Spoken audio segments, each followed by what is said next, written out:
Bonjour à tous. Il y a un moment de cela, je voulais parler des véhicules que l'on appelle les vaisseaux spatials. Dans les couloirs du divertissement, certaines forces font passer l'information sur ce qui se fait réellement dans l'humanité. Cependant, les informations en question sont détournées dans leur signification réelle dès qu'elles arrivent mentalement à l'intérieur de l'humain, dès qu'elles arrivent sous forme d'images sur la conscience humaine. Les divertissements cinématographiques ont pour but justement de divertir, c'est-à-dire d'égarer la conscience humaine, d'orienter le mental humain ailleurs, ou encore de mettre le mental humain dans les émotions pendant que l'information ou les informations réellement importantes sont montrées à l'humain.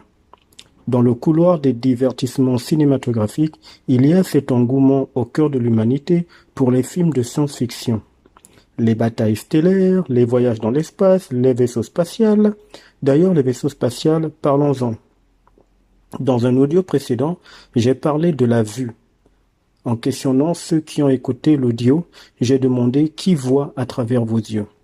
Je voulais ainsi montrer que le corps humain n'est pas du tout ce que l'humain s'imagine.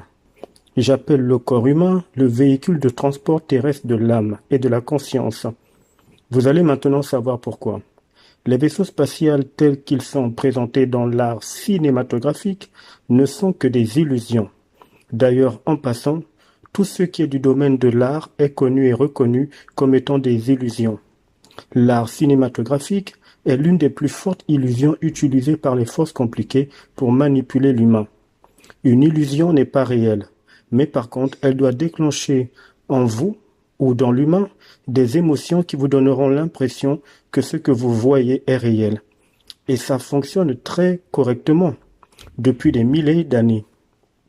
L'art en général est basé sur les émotions.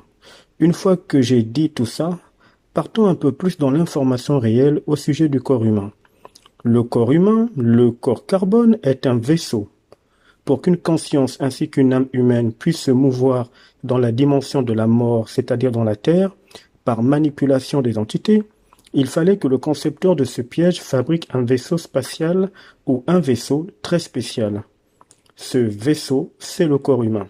En effet, l'âme ainsi que la conscience sont immatérielles. Il leur fallait un vaisseau pour venir dans le monde de la mort. Je rappelle qu'un vaisseau est un véhicule de transport. Et dans son étymologie, le mot vaisseau signifie navire transportant des liquides organiques. Un liquide organique désigne un liquide produit par un organisme vivant, entre parenthèses. Mais comme il n'y a aucune vie dans la planète Terre, l'illusion du vaisseau corps humain a été de convaincre l'âme ainsi que la conscience que ce vaisseau appelé corps humain est vivant, alors que c'est un vaisseau mort. Dans les univers de liberté, les vaisseaux sont réellement vivants. Donc, le mot vaisseau signifie transport de liquide organique. Il s'avère que le sang est un liquide organique dans lequel se trouve l'âme, car l'âme est dans le sang. De plus, de façon étrange, la science parle de vaisseaux sanguins à l'intérieur du corps humain, c'est-à-dire de véhicules de transport de l'âme, ce qui indique que ce que l'humain voit comme son corps physique est en fait un vaisseau de transport ou de voyage dans lequel son âme est en mouvement ainsi que sa conscience. La planète Terre est un espace dans lequel l'âme ainsi que la conscience sont manipulées, enfermées, contrôlées par des forces anti-hommes. L'humain, lors de sa décorporation, en réussissant à sortir de l'astre mortifère qu'est la Terre et qu'est le plan astral, pourra retrouver son vaisseau réel, afin de rejoindre son esprit qui se trouve dans une dimension difficile à concevoir tant que l'humain est dans le monde de la mort.